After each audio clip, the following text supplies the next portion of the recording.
오늘 우리가 받을 하나님의 말씀은 에베소서 4장 17절에서 24절의 말씀입니다. 그러므로 내가 이것을 말하며 주 안에서 증언하노니 이제부터 너희는 이방인이 그 마음에 허망한 것으로 행함같이 행하지 말라. 그들의 총명이 어두워지고 그들 가운데 있는 무지함과 그들의 마음이 굳어짐으로 말미암아 하나님의 생명에서 떠나 있도다. 그들이 감각 없는 자가 되어 자신을 방탕에 방임하여 모든 더러운 것을 욕심으로 행하되 오직 너희는 그리스도를 그같이 배우지 아니하였느니라. 진리가 예수 안에 있는 것 같이 너희가 참으로 그에게서 듣고 또한 그 안에서 가르침을 받았을진데 너희는 유혹의 욕심을 따라 썩어져가는 구습을 따르는 옛사람을 벗어버리고 오직 너희의 심령이 새롭게 되어 하나님을 따라 이와 진리의 거룩함으로 지으심을 받은 새 사람을 입으라.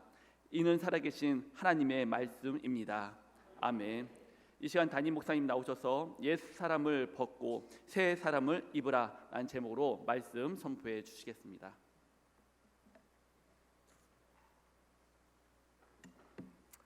할렐루야. 아멘. 우리 먼저 광고하도록 하겠습니다. 우리 뉴미라클 태신자 작정이 계속해서 이어지고 있습니다.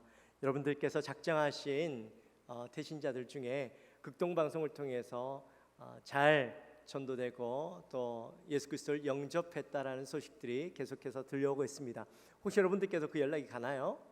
네, 가고 있죠. 아마 그 소식을 받으신 분들도 계실 거고 또 계속해서 연락을 통해서 아마 복음이 전해지는 분들도 있을 겁니다.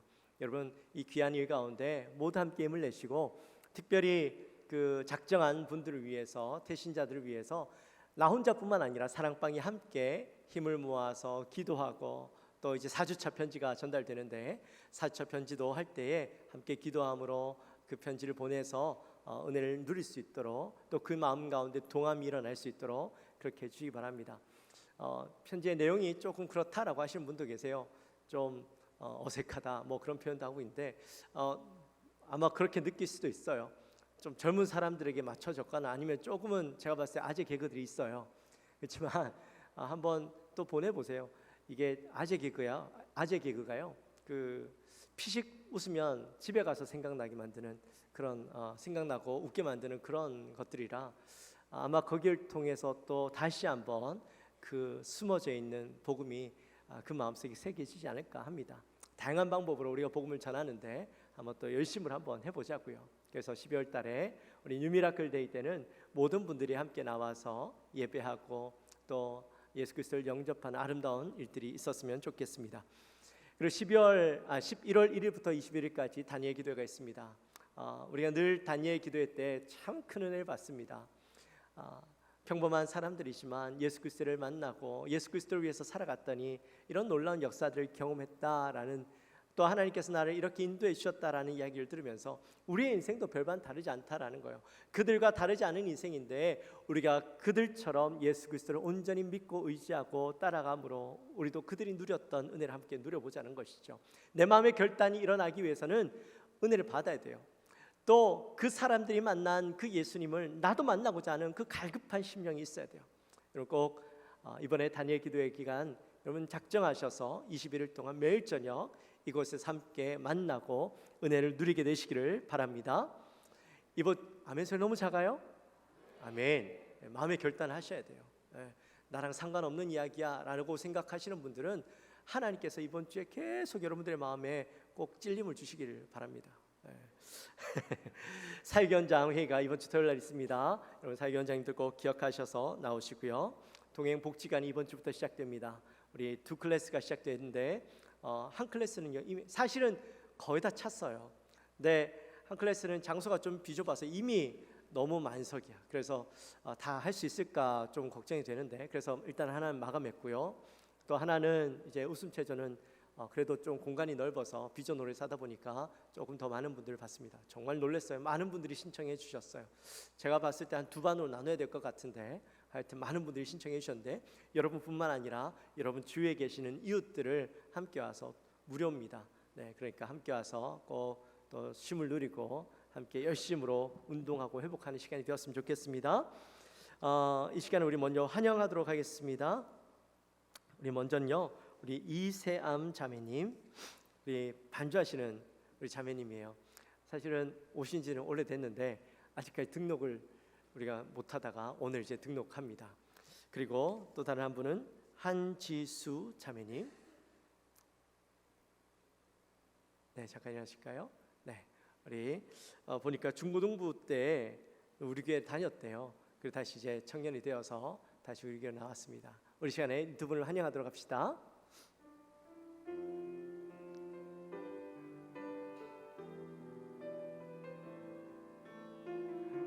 형제님. 당신은 하나님의 사랑, 당신은 하나님의 기쁨, 그 사랑 안에 모두 하나가 되어 주님을 찬양하리. 당신은 하나님의 선물, 당신은 하나님의 축복, 당신을 통해 우리 하나가 되어 주님을 찬양하리. 할렐루야. 죄송해요, 제가 형제님인데 자매님이라고 했어요. 네, 지수 형제님이셔요. 제가 머리만 긴 거 보고 제가 착각했어요. 죄송합니다. 우리 이 시간 같이 기도하도록 하겠습니다. 하나님 아버지 감사합니다. 저희들을 사랑하셔서 이렇게 우리 세암 반주자님을 저에게 보내주셔서 또 반주로 함께 섬길 수 있도록 은혜 주시고, 우리 또 지수 형제를 저에게 다시 보내주셔서 다시 열심으로 신앙생활하고 믿음 생활할 수 있도록 은혜 주시니 감사합니다. 이들의 결단이 땅에 떨어지지 아니하고 주님 늘 함께 하셔서 뜨겁게 주님을 사랑하며 더욱더 주님 앞에 나아갈 수 있는 귀한 믿음의 소유자들이 될 수 있도록 주여 도와 주옵소서. 청년의 때에 주님을 알아가는 그 기쁨을 누리며 살아갈 수 있도록 도와 주옵소서. 감사합니다. 예수님의 이름으로 기도하옵나이다. 아멘. 감사합니다. 우리 예배 마치고 잠깐 만나시고 가시면 좋겠습니다. 우리 옆에 분들과 한번 인사할까요? 옛사람을 벗읍시다.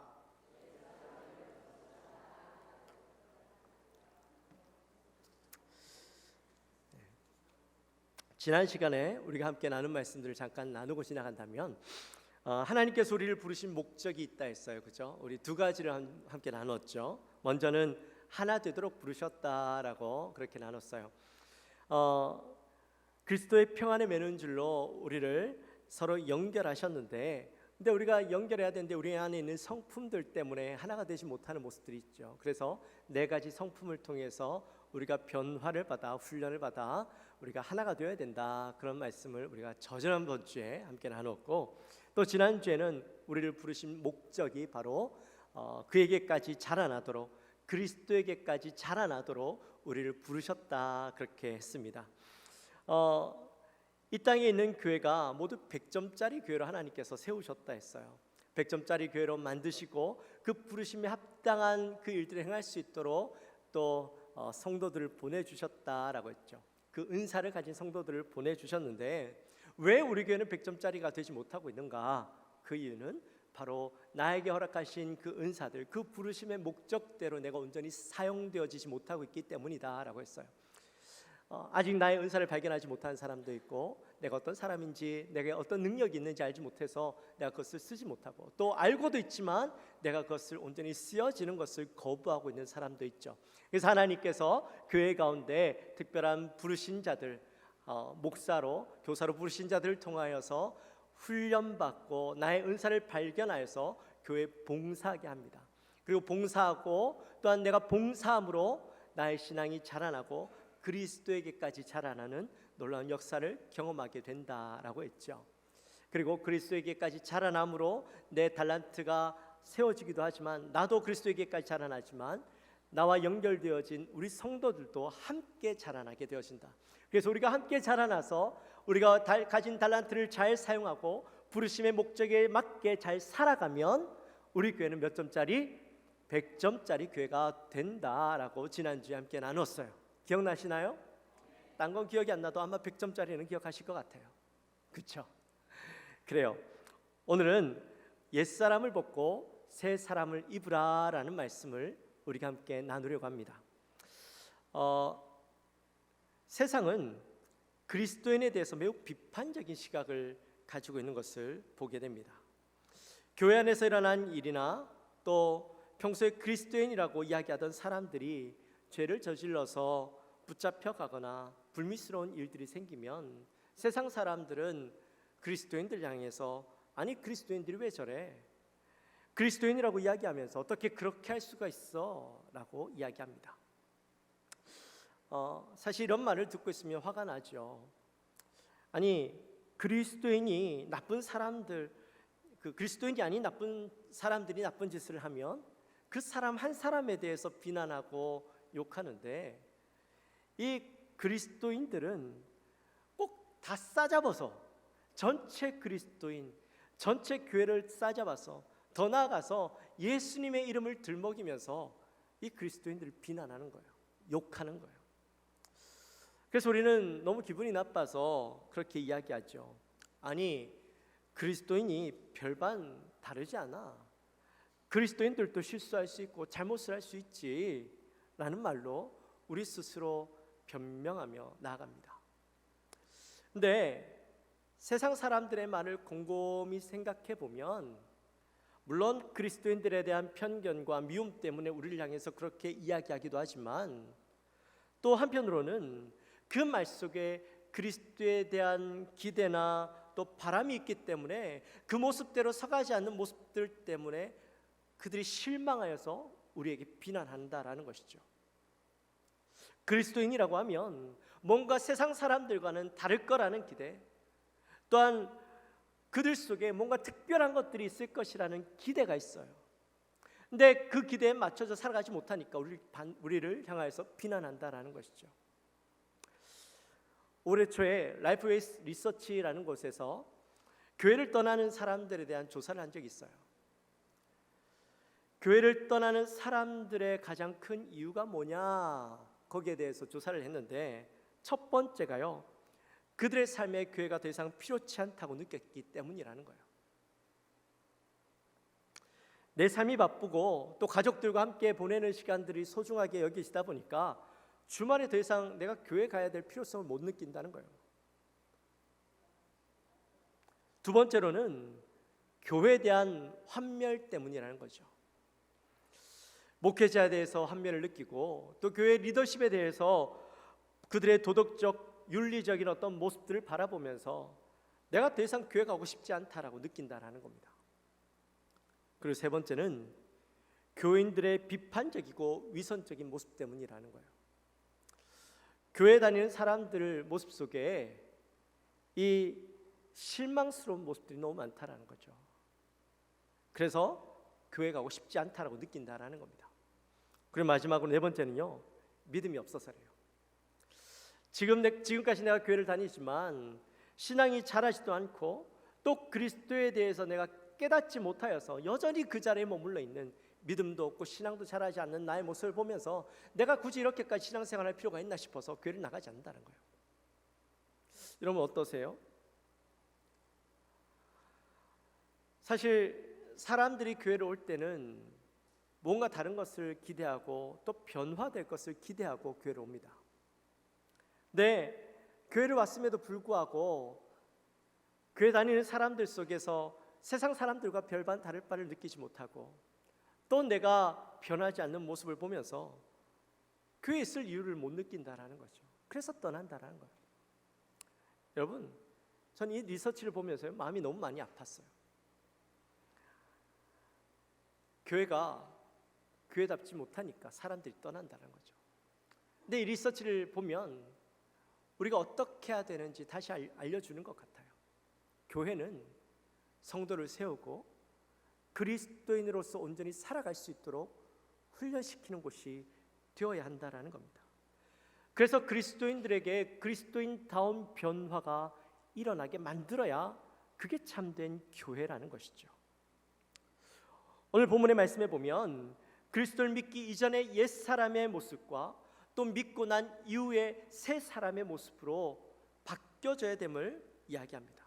옛사람을 벗어버리고 새 사람을 입어야 된다라고 그렇게 말씀하고 있죠. 오늘 본문 17절 말씀해 보시면 이렇게 말씀합니다. 우리 같이 한번 읽어볼까요? 17절 말씀 같이 읽습니다. 그러므로 내가 이것을 말하며 주 안에서 증언하노니 이제부터 너희는 이방인이 그 마음에 허망한 것으로 행함같이 행하지 말라. 아멘. 네. 자, 여기에 보니까 이방인이 나왔어요. 이방인은 다른 말로 이야기하면 옛 사람을 이야기합니다. 하나님을 알지 못할 때 우리의 마음을 지배하던 옛 사람, 옛 성품, 옛 인격, 옛 모습, 그런 것들을 이야기하는 것이죠. 근데 옛 사람의 가장 큰 특징이 있는데 바로 마음이 허망하다라는 거예요. 이 허망하다라는 말은 보니까 방향이 없다, 목표가 없다, 목적을 상실하다 그런 말이래요. 옛사람, 즉 하나님을 알지 못할 때 내가 옳다고 생각하고 내가 맞다고 여기며 또 이것이 내 인생의 가장 중요한 일이라고 생각하고 열심히 달려가죠. 근데 그 길을 달려가서 내가 원하는 것을 얻었다라고 생각하고 또 그게 성공이라 생각하고 내가 그것을 열심히 해서 성취했는데 내 얻은 것, 성취한 것으로부터 내가 얻었으니까 만족을 얻고 기쁨을 누리고 해야 되는데 그렇지 못한다라는 거예요. 내가 얻었음에도 불구하고 기쁨이 없고 만족하지 못하고 도리어 그곳에서 허망함을 느끼고 또 허무함을 느낀다라는 거죠. 여러분 혹시 이 말이 무슨 말인지 이해가 가세요? 제가 예전에 이제 목회자가 되기 전에 성악을 했었잖아요. 이제 성악을 하다 보니 공연을 할 기회가 많아요. 어떨 때는 이제 특히나 오페라 같은 거 하면 3개월에서 짧게는 3개월, 길게는 6개월을 준비합니다. 그렇게 열심히 준비해서 무대를 성공적으로 잘 마쳤어요. 6개월을 준비했으니까 얼마나 큰 무대예요. 그 무대가 다 끝나고 나면 공연이 다 마치고 나면 내 마음속에 뭔가 하나를 이루었다라는 기쁨과 만족감과 성취감이 있을 거라고 생각하는데 다 끝나고 나니까요 허무한 거예요. 그때는 몰랐어요. 왜 내 마음이 허무하고 이렇게 허전하지? 마치 내 마음이 한쪽이 도려져 나간 것처럼 그런 느낌이 드는데 왜 그런지 몰랐어요. 근데 말씀을 준비하다 보니까 여기에 그 해답이 있더라고요. 내가 원하는 것 또 내 목표를 이루기 위해서 열심히 달려나갔는데 내가 그것을 얻으면 기쁠 줄 알고 또 만족감을 얻을 줄 알았는데 보니까 내가 그 속에서 내 목표를 이루고 나니까 그 안에서요 더 이상의 목표가 사라진 거예요. 내가 더 이상 얻어야 될 것들이 사라진 거예요. 그래서 그 안에 허무감이 생겼던 거더라고요. 사람들은 내가 원하는 것을 얻고 나면 행복하고 기쁘고 만족감이 있고 성취감이 있고 그럴 줄 알았는데 얻고 나니까 그게 목표가 사라지고 어떤 방향이 사라지니까 허무감을 느끼는 거예요. 그래서 얻고 나면 더 큰 것을 얻어야 될 것처럼 느끼고 더 큰 목표를 향해서 더 큰 꿈을 향해서 아니면 또 뭔가 다른 것을 향해서 열심히 달려가요. 근데 그곳에 가봐도 여전히 얻고 나면 허무감, 허망함들이 생기는 것이죠. 여러분 그게 바로 옛사람의 삶이라는 거예요. 사람들이요 돈을 가져도요 만족하지 못하잖아요. 명예를 얻고도 만족하지 못하잖아요. 다 그런 거예요. 헛된 것을 열심히 향해 찾아가니까. 우리 18절 말씀을 함께 보겠습니다. 그들의 총명이 어두워지고 그들 가운데 있는 무지함과 그들의 마음이 굳어짐으로 말미암아 하나님의 생명에서 떠나 있도다. 아멘. 이 18절 말씀은 마음이 허망한 자의 영적 상태, 즉 옛사람의 영적 상태를 이야기하고 있어요. 먼저 옛사람의 영적 상태가 총명이 어두워져 있대요. 총명이라는 말은 지혜를 이야기합니다. 근데 지혜도 어떤 세상적인 지혜를 이야기하는 것이 아니라 바로 하나님으로부터 얻는 지혜, 하나님을 아는 지혜를 이야기하죠. 요즘 사람들을 보면요, 굉장히 똑똑해요. 그렇죠? 가끔 아이들과 이야기를 나누다 보면 아이들도 얼마나 똑똑한지 몰라요. 이 조그만 게 어디서 그런 지혜를 얻었는지, 지식을 얻었는지, 하여튼 말하는 걸 보면 어른들 뺨칠 정도로 말을 참 잘해요. 아이들도 그렇게 말을 잘하니 그 시대를 살아가는 어른들은 얼마나 똑똑하겠어요. 사람들이 얻고자 하는 지식만 있으면 얼마든지 찾아서 그 지식을 얻을 수 있는 시대죠. 우리 손 안에 있는 전화기만 몇 번 터치하면 내가 원하는 정보를 다 얻을 수 있어요. 정말 이 박사들이나 알 것 같은 지식들이 얼마든지 내 손 안에서요 충분히 얻고 깨달을 수 있는 시대가 오늘날의 시대예요. 그래서 요즘에 그런 말이 있습니다. 현대인 천재론. 혹시 들어보셨어요? 처음 들어보는 말이죠. 현대인 천재론. 현대 사람들은 다 천재라는 거예요. 옛날 사람들에 비하면, 옛날 사람들과 비교해 보면 현대인들이 가지고 있는 지식의 양이 너무나도 많아서 옛날 우리 현대인들이 과거로 돌아가고 옛날로 돌아가면 그들 사이에서 돋보일 정도로 천재라고 불려질 정도로 그렇게 똑똑하고 지혜가 충만한 사람들이라는 것이죠. 여러분 천재예요. 나는 천재야. 그렇죠? 천재들만 이 자리에 모여있죠. 네요. 그렇게 똑똑하고 지식적으로 풍성함을 누리고 있는데 그런 많은 지식을 가졌음에도 불구하고 그 사람들이 하는 행동을 보면 이해가 되지 않을 때가 있죠. 아니 그렇게 똑똑한 사람인데도 불구하고 이렇게 터무니없는 일에 무너지고 자신의 인생을 허비하고 속아 넘어가고 그렇게 나쁜 짓인 줄 알면서도 그 일들을 행하고 불법한 일을 저지름에도 불구하고 그 일에 대해서 전혀 가책을 느끼지 못하는 그런 모습을 보게 돼요. 왜 그런 일들이 일어날까요? 많은 지식을 가졌음에도 불구하고 정작 세상을 온전히 바라볼 수 있는 지혜는 그들 안에 없기 때문이죠. 많은 지식을 얻는 데 혈안이 되었을지 모르지만 참된 지혜를 얻는 데는 사람들이 외면하고 버렸기 때문입니다.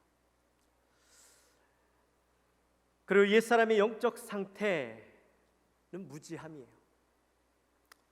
무지하다라는 말은 지식이 없다라는 말이 아닙니다. 무엇이 선이고 무엇이 악인지 구분하지 못하는 상태가 무지한 상태예요. 오늘날 시대를 좋은 말로 뉴노멀 시대라고 이야기합니다. 뉴노멀 시대라는 말은 새로운 기준들이 만들어지는 시대라는 거예요. 이전과는 전혀 다른 기준들을 가지고 살아가는 시대.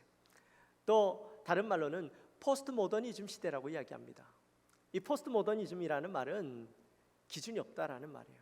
다른 말로 이야기하면 모든 것이 기준이 될 수 있는 시대라는 것이죠. 이런 말들을 가만히 들어보면 굉장히 멋있는 것 같아요. 뭔가 새로운 것들을 창조하고 새로운 기준들을 만들어 나간다 하니까 되게 멋있어 보이죠. 근데 사실 이게 굉장히 위험한 말이에요.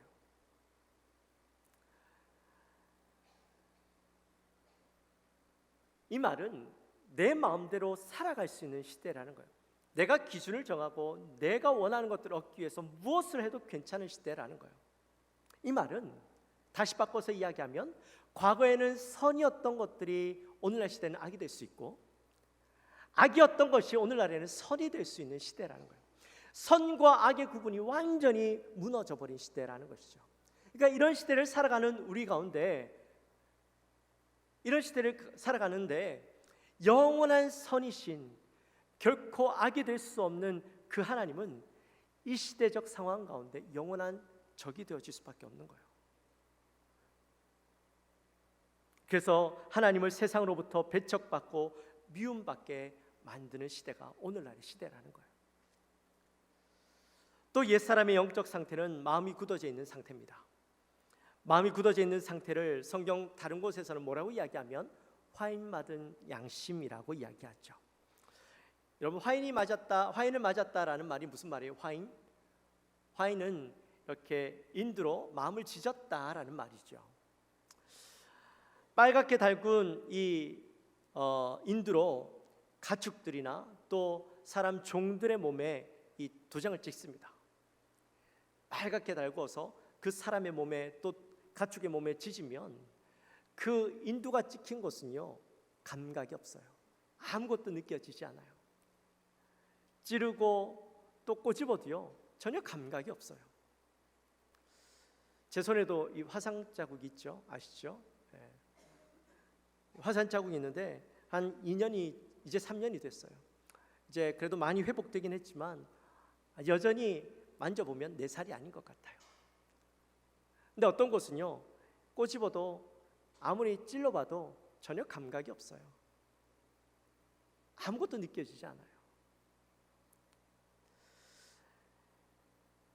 양심의 화인을 맞으면 그렇다라는 거예요. 아무 느낌이 없으니까 마음대로 죄를 짓고 죄를 지어도 슬퍼할 줄 모르고 두려워할 줄 모르고, 그러니까 사람들이요 살인을 저지르고 또 남의 것을 빼앗고 남을 괴롭게 하고 힘들게 해도요 전혀 부끄러움을 느끼지 않는다라는 거죠. 사람들이 죄인 줄 몰라서 죄를 지을까요? 아니요, 죄인 줄 알죠. 이 양심의 화인을 맞으니까 부끄러움이 없고 아픔이 없고 고통을 모르니까 계속해서 죄를 짓는 겁니다.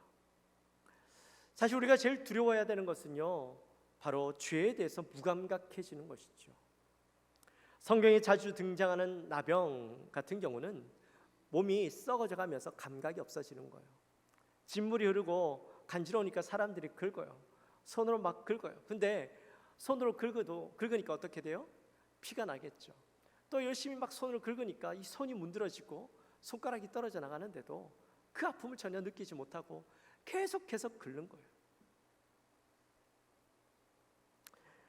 죄에 대해서도 무감각해지면 자기의 욕심을 채우기 위해서 부끄러운 줄도 모르고 내가 죽어가고 있는 줄도 모르고 계속해서 내 욕심을 채우기 위해서 달려나가고 끝없이 그것을 얻기 위해서 범죄를 저지른다는 거죠. 그게 바로 옛 사람의 모습이라는 거예요. 그래서 20절 말씀에 보면 그런 이 영적 상태에 있는 이 옛 사람의 영적 상태 가운데 있는 사람들의 모습이 이렇게 나타난다는 것이죠. 방임의 모습으로 나타난다는 겁니다. 방임이라는 것은요 포기예요. 나의 인간됨을 포기하는 거예요. 더 이상 내가 인간됨을 포기하고 더 이상 나라는 존재에 대해서 기대하지 않는 것이죠. 그래서 내가 하고 싶은 일들을 다 하고 살아가요. 그리고 내 인생을 쉽게 포기해요. 그래서 자살도 하는 것이죠. 포기해버리니까 뭔들 못하겠어요.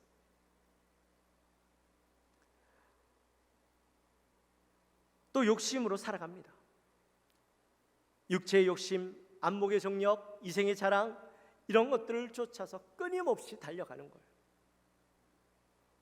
이런 상태에 있다 보니까 옛 사람들은 하나님과 그 생명이 완전히 끊어질 수밖에 없는, 하나님을 떠날 수밖에 없는 존재들이 되는 것이죠. 사실은 죄가 우리 안에 들어와서 하나님과 끊어졌는데 이 끊어진 상태에서 우리는 죄가 죄인 줄 모르고 계속 달려가니까 하나님과 자꾸 더 멀어지는 거예요. 그게 바로 허망한 삶을 살아가고 있는 우리의 모습이라는 것이죠. 세상 옛사람의 모습이라는 거예요. 근데 문제는 그리스도인이라고 불리는 사람들, 즉 그리스도로 인하여서 새롭게 된 사람들조차 이 옛사람의 모습에서 완전히 벗어나지 못하고 있다는 것이죠. 우리 20절 말씀 같이 함께 읽겠습니다. 오직 너희는 그리스도를 그같이 배우지 아니하였느니라. 아멘. 아멘. 그리스도인이라는 것은요, 그리스도가 어떤 분인지 또 어떤 것을 원하시는 건지 우리가 예수 그리스도 안에서 진리 안에서 듣고 배워서 깨달은 사람들이라는 거예요. 물론 예수 그리스도에 대해서 내가 믿음으로 구원을 얻었지만 내가 예수 그리스도를 믿을 때에 내 안에 믿음의 확신이 생겨서 구원을 얻게 되어지기도 했지만 믿은 자들은 끊임없이 예수 그리스도를 배워가게 되죠. 근데 예수를 배우다, 그리스도를 배우다라는 말은 그리스도에 관해서 배우는 게 아니에요. 그리스도 자체를 배우는 거예요. 이게 무슨 말이냐면 그리스도에 관해서 배운다라는 것은 그리스도에 대한 지식을 얻는 거예요. 예수를 믿지 않고도 사실은 그리스도에 관해서 많은 사람들이 배우죠. 예수를 믿지 않아도 성경을 읽음으로 예수 그리스도의 가르침과 그런 것들을 배우는 사람들은 있어요. 믿음은 없어요. 믿음이 생겨나진 않아요. 근데 그리스도를 배우는 사람들은 그리스도의 인격을 배우는 거예요. 그리스도의 인격을 닮아가는 사람들이에요. 우리가 지난 시간에 그 훈련을 통해서 은사를 발견하고 섬김으로 그리스도에게까지 자라나간다고 했잖아요. 근데 이 자라난다라는 말은 다른 말로 이야기하면 그리스도와 같아진다라는 말이라 했어요. 근데 그리스도와 우리가 같아질 수 있나요? 없죠. 그래서 그리스도와 같아진다라는 말은 결국엔 그리스도를 닮아가는 것이다라고 이야기를 했어요. 기억나시나요? 정신 차리시고 집중하고 계시죠? 네. 우리 지난주에 그 말씀 배웠잖아요. 그리스도에게 자라난다라는 것은 우리가 그리스도와 똑같아지는 것이고, 똑같아진다는 것은 사실상 있을 수 없는 일이기 때문에 이 말은 그리스도를 닮아가는 것이다, 그렇게 이야기를 했어요. 그러므로 우리는 그리스도를 배움으로 더 이상 옛사람의 모습이 우리 안에 남아있으면 안 되는 거예요. 그리스도를 닮아가기 위해서는 이 모습이 어울리지 않은 것, 나에게서 벗어버려야 된다라는 사실들을 말씀 속에서 깨달으니까 그 모습을 과감하게 버리는 일들이 우리 안에서 일어나야 되는 것이죠. 최근에 그 몇 분과 여러 자리였어요. 다른 자리였어요. 다른 자리에서 이렇게 대화를 나누는 일이 생겼는데 그 질문이 그거였어요. 아니, 성경에 담배 피지 마라, 술 먹지 말라라는 말 없잖아요. 술 취하지 말라는 말은 있지만 먹지 말라는 말은 없잖아요. 그런 질문을 하시더라고요. 그래서 제가 하여튼 이런저런 설명을 했는데 사실 성경에는 거기에 대해서 여러 말씀을 하고 있어요. 근데 말씀은 차치하고 우리가 상식적으로 생각해 보자고요. 얼마든지 상식적으로 생각할 수 있는 일이에요. 세상 사람들이 술, 담배를 하더라도요, 우리가 그들 향해서 뭘 할 수는 없어요. 왜냐하면 그 몸의 주인이 누구예요?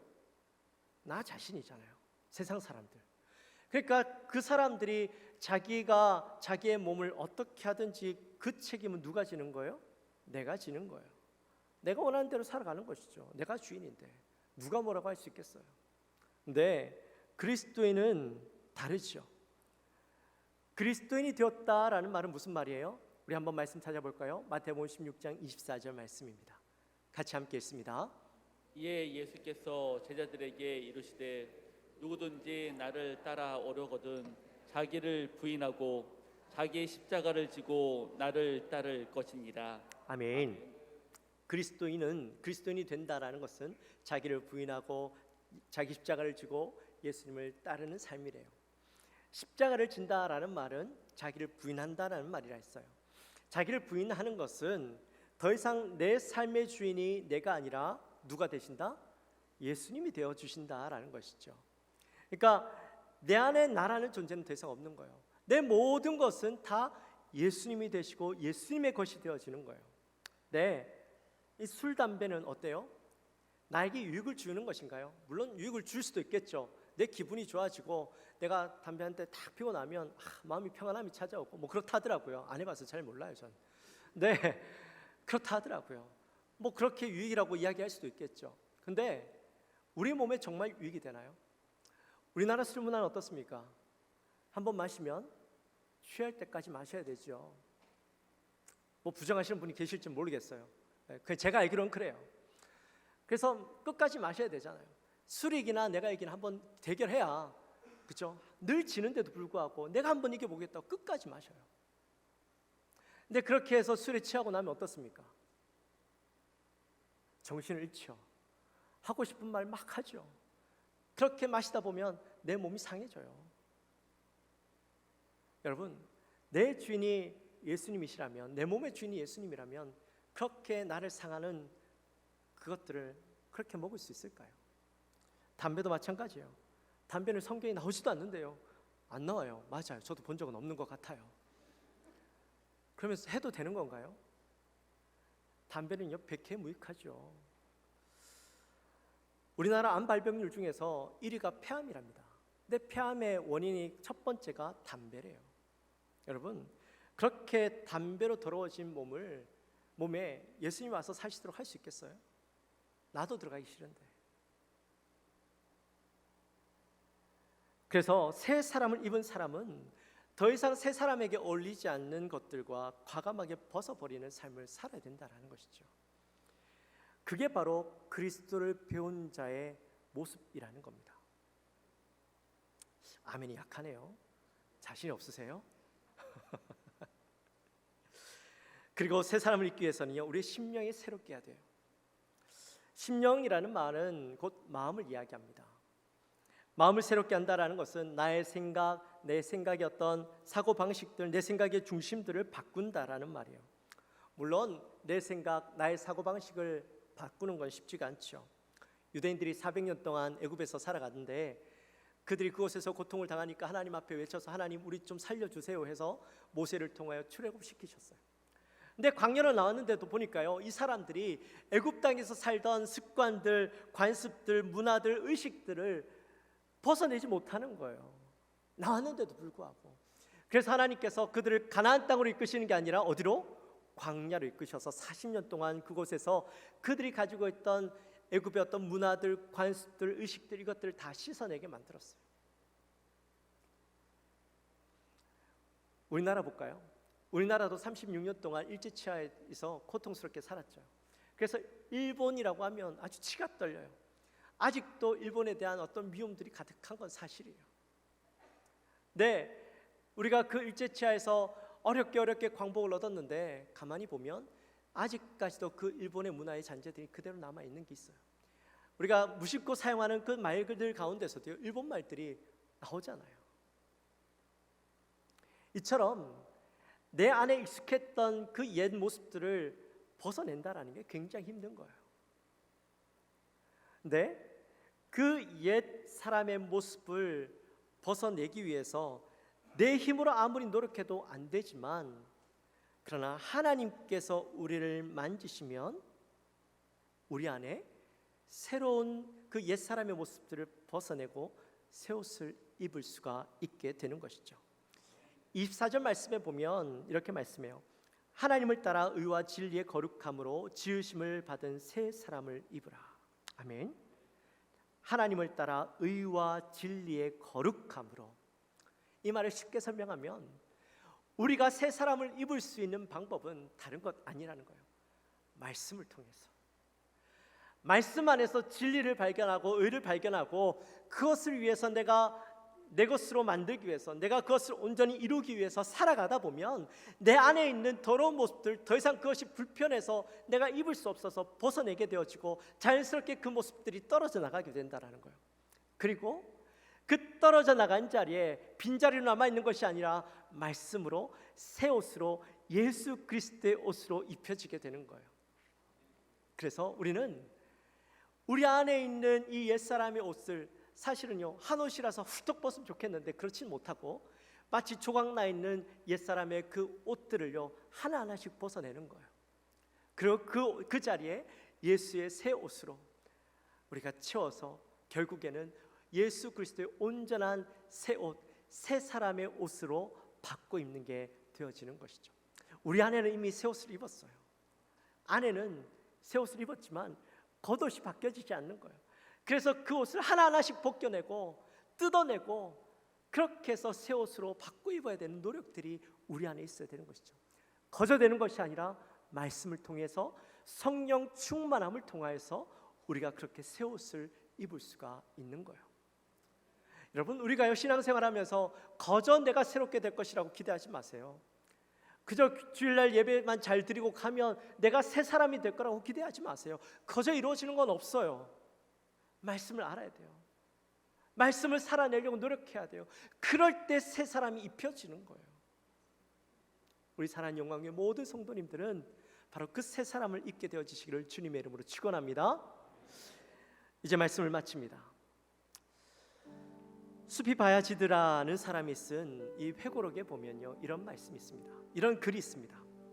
청년 시절에 주여 제게 세상을 전복시킬 수 있는 힘을 주소서 하고 기도를 했답니다.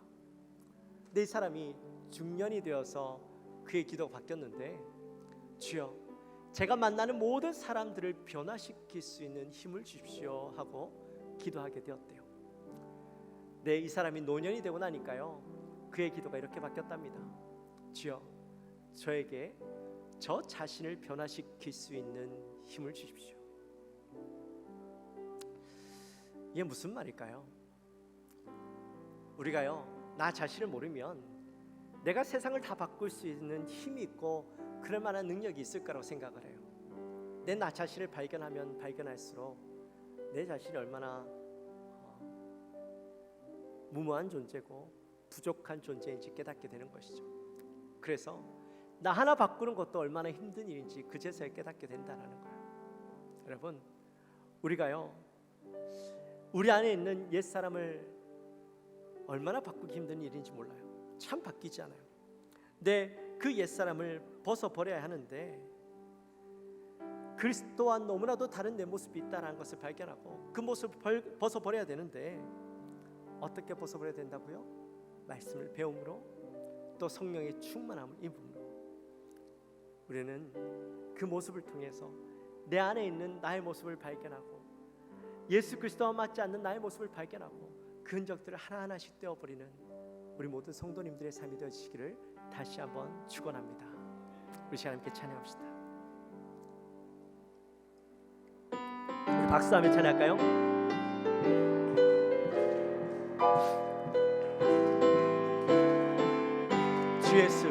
주 예수 내 맘에 들어와 계신 후 변하여 새 사람 되고 내가 늘 바라던 참빛을 찾음도 주 예수 내 맘에 오신 주 예수 내 맘에 오신 주 예수 내 맘에 오신 물밀듯 내 맘에 기쁨이 넘침은 주 예수 내 맘에 오신 주 예수 내 맘에 들어와 계신 후 망령된 행실을 끊고 머리털보다 더 많던 내 죄가 눈보다 더 희어졌네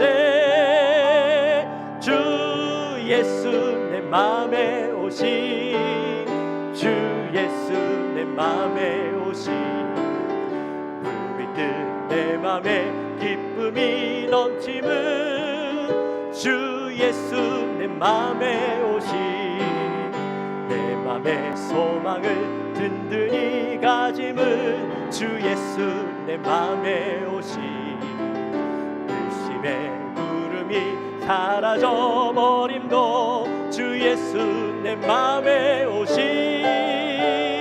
주 예수 내 맘에 오신 주 예수 내 맘에 오신 물밀듯 내 맘에 기쁨이 넘침은 주 예수 내 맘에 오신 사망의 음침한 골짜기 가다가 밝은 빛 호련히 비쳐 저 멀리 하늘문 환하게 보임도 주 예수 내 맘에 오신 주 예수 내 맘에 오신 주 예수 내 맘에 오신 물밀듯 내 맘에 기쁨이 넘침은 주 예수 내 맘에 오신 내가 저 천성에 올라가 살기는 주 예수 내 맘에 오신 천성에 올라가 주님을 뵈리니 그 기쁨 비길 데 없네 주 예수 내 맘에 오신 주 예수 내 맘에 오신 물밀듯 내 맘에 기쁨이 넘침은 주 예수 내 맘에 오신 할렐루야 우리 시간에 함께 기도하며 나갑시다. 우리 기도할 때 하나님, 내가 옛사람의 모습은 벗어버렸다고 생각했지만 여전히 내 안에 남아있는 옛사람의 모습들, 흔적들, 하나님 이제는 벗어버리게 하여 주옵소서. 내가 그리스도인이 되었다고 생각했지만 여전히 내 모습 속에 그리스도인답지 않은 모습들 때문에 사람들이 실망하고 또 나의 모습을 보고 교회를 떠나고 그런 모습들은 없었으면 좋겠습니다. 하나님, 나도 내 안에 말씀을 통하여 또 성령의 충만을 통하여 예수 그리스도로 가득 차고 새 사람을 입은 복된 자의 모습으로 서기 원합니다. 하나님, 나를 도와주옵소서. 우리 마음을 가지고 간절히 기도하며 나갑시다. 하나님 아버지, 감사합니다. 저희들을 사랑하시고 오늘도 귀한 말씀으로 함께 은혜를 나눌 수 있도록 도와주시니 감사합니다.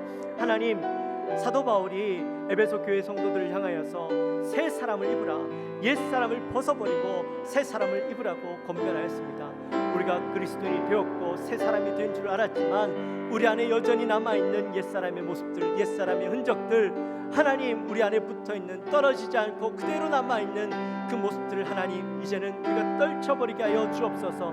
말씀으로 하나님 나의 옛 흔적들을 떨쳐버리고 하나님 앞에서 온전히 새 사람을 입고 성령으로 충만하여서 주님 보시기에 합당한 모습, 주님을 닮아 있는 모습들이 우리 안에 하나님 새롭게 덧입혀질 수 있도록 주여 도와 주시옵소서.